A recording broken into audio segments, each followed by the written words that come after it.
Ayan mga kaming, dumating na yung ating parcel. So ito yung kilat na cordless. Ayan, na vacuum and blower din siya. No?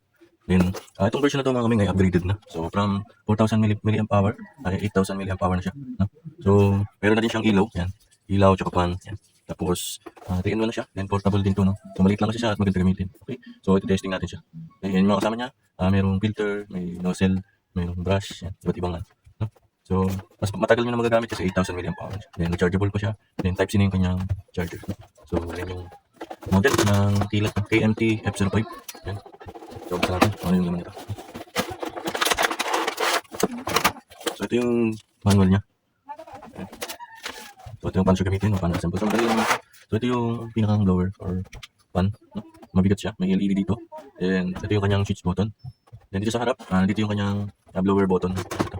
Then, ito yung kanyang socket or out. Yung hangin po. Ito yung naman kanyang input niya. No? Vacuum. So, nandito din yung kanyang charger. Charger port, no? So, Type-C na siya. At may rubber na siya para hindi mabasa. So, may ilaw din dito ng LED battery. Yung indicator ng battery nandito. Then, meron siyang tawag dito. Parang, ano ito, may lumalabas na hangin dito. Cooler. Yan, cooler. So, meron siyang LED light na 8. Yan. Tapos, 4 na red. Okay. So, ito naman yung kanyang control ng speed. Kung gusto nyo malakas, yan. Kung mahina. Okay?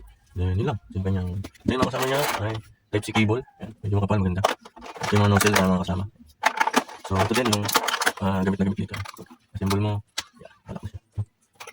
So, pwede din itong ilagay. Yan.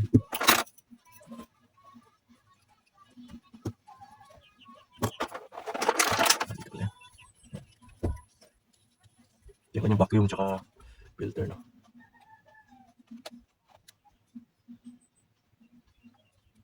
Pag vacuum,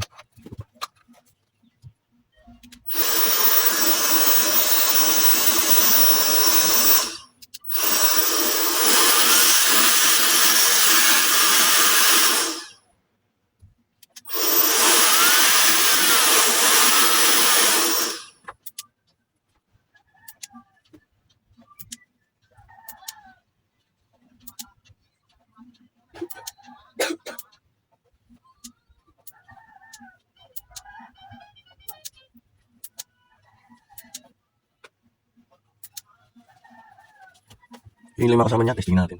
Tama-tama, maglilinis ako ng piso net. Testing natin.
Kapag lobat lang, nagbibigat ito.